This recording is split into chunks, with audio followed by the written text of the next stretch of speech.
Hi, I'm Bella Perez Rubio, Puma Podcast, and you're listening to Teka Teka News, Balitang Thinking, Hindi Breaking.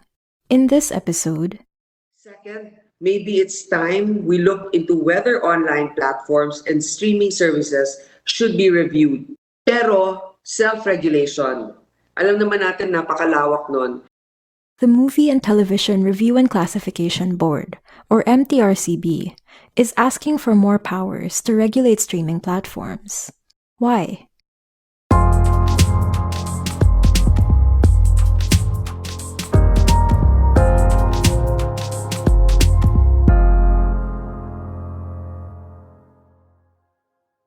We agree with the proposition to expand the jurisdiction and mandate of the MTRCB to include online streaming platforms in order to rectify the serious regulatory gaps that tip the scales in favor of revenue generation at the expense of viewer protection.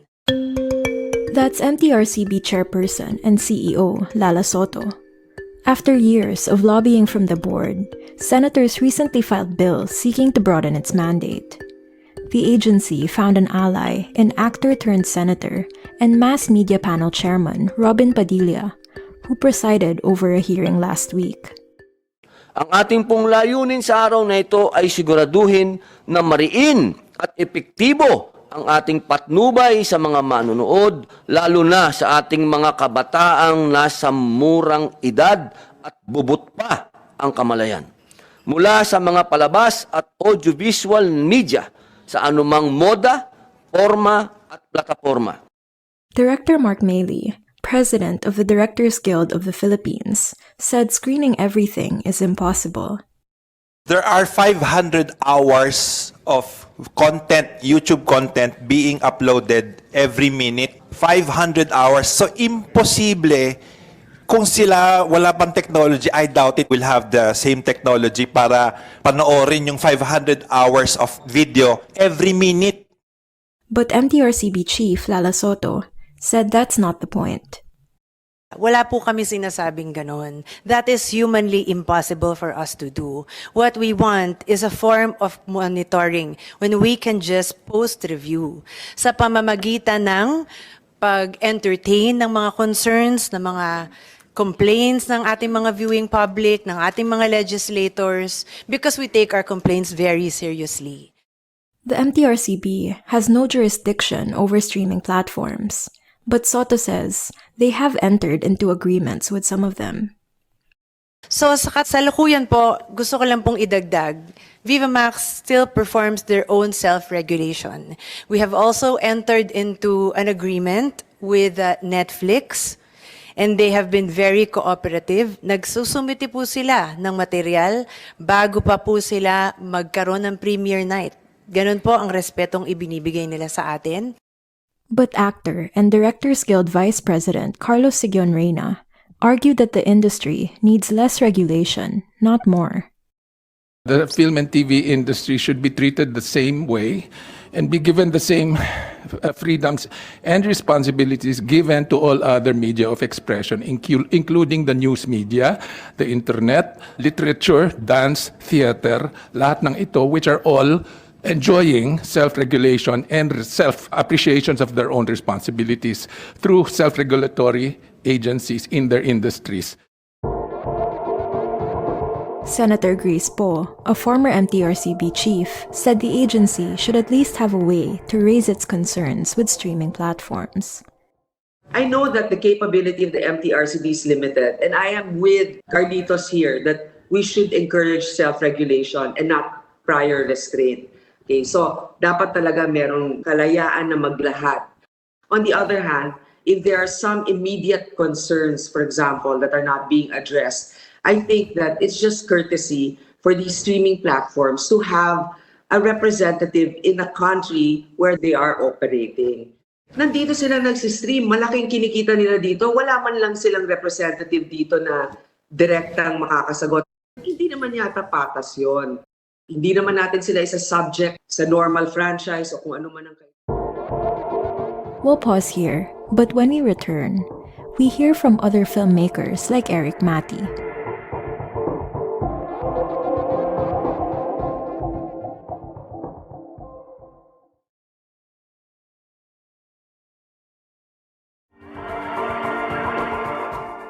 The senators at this particular hearing, Grace Poe, Jinggoy Estrada, and Robin Padilla, were all seeking to give the MTRCB more regulatory power. All three of them are closely linked to the film and TV industry, but the filmmakers present opposed broadening the board's mandate. For them, the agency formed by Marcos Sr. has too much power already. Here's director Carlos Siguion-Reyna again. The MTRCB right now has the censorship powers. Films like Lino Brocas, Gumapang Ka sa Lusak, which was a political critic of government at the time, was X'd. I think I had about 3 films that were X'd. Thank you po.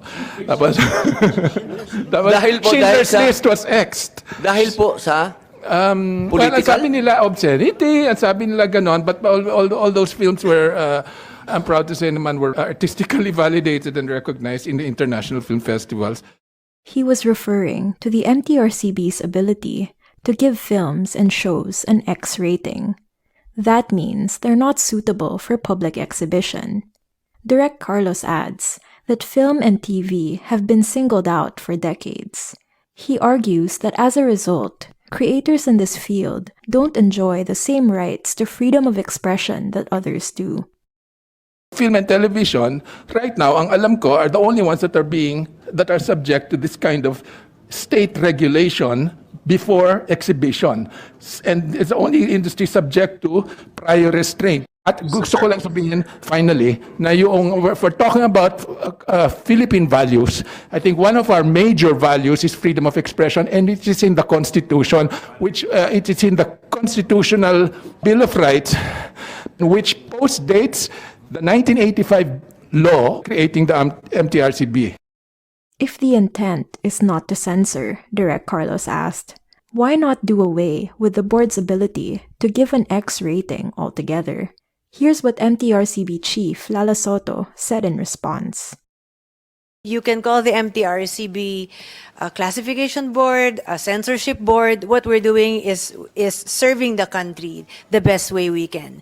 The president appointed us for a purpose, and we will continue to uphold our mandate as mentioned earlier. Okay, And we will maraming salamat. continue to X if we feel it deserves an X rating. The decree that formed the regulatory board was drafted nearly 40 years ago in 1985. But Senior State Solicitor Liliana Benojar says the agency remains relevant. We are fortunate that we are in the presence of very responsible filmmakers, responsible production companies. However, the state needs to protect those who are irresponsible po. So, I mean, as to borrow po the words of Director Matti po, that those who are irresponsible in expressing their form of art. So, kaya po kailangan po yung MTRCB. So, kaya po kailangan i-amend po yung batas. Other filmmakers, however, argue that it's not just freedom of expression that the MTRCB affects. Here's Director Erik Matti. Siguro rin, isipin din natin kung gaano kahirap ngayon yung pelikulang Pilipino. Sobrang hirap talaga. And if we go back to yung nangyari sa Korea, before 1996, lahat sila may censorship din. Pero nung tinanggal yung censorship, tsaka lang namayagpag yung Korea. No? Kasi dati lahat pwedeng pumutol yung South Korea to dati pwedeng pumutol yung state. Pero after nun, naglabasan na yung mga Bong Joon-ho, naglabasan na yung mga Park Chan-wook, yung mga pelikula nila naging na-export na sa ibang bansa. No? Kasi siyempre, para maging globally competitive tayo, siguro buksan din natin ng konti yung isipan natin sa progresibong pagtanaw ng values.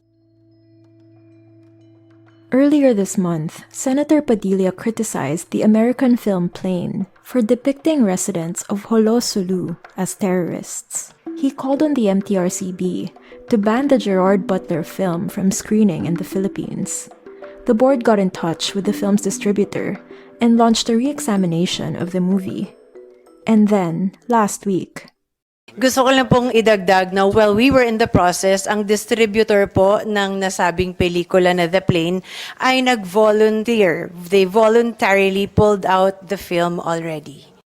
Senator Poe was quick to point out that while we may not like the content of the film, creators have the right to express their opinion. Ako, okay lang yung plain na yun, ha? Para sa akin. Tapatan lang natin ang kung anong gusto natin at sabihin natin yung mga kontra natin. Pero karapatan din yun ng creative content nila. Directors Guild Vice President Carlos Siguion-Reyna goes further than that. Kaya nga ang magandang sagot talaga sa pagpapahayag na we feel maaaring kasinungalingan, maaaring hindi maganda sa image ng bansa. Ang magandang alternatibo at magandang sagot doon ay hindi less expression, hindi banning ng pelikula, kundi more expression. Mag-imbita tayo ng more opinions, more filmmakers saying what we find to be good for our country. The answer to irresponsible speech is more free speech para makalabas yung other side. Let's invite the debate. Let's encourage the debate para makita ng audience kung sino ang tama. Yun ang kagandahan sa demokrasya. And that was today's episode of Teka Teka News. Again, I'm Bella Perez Rubio. This episode was edited by Joe Salcedo. If you like this episode, share it with a friend or two.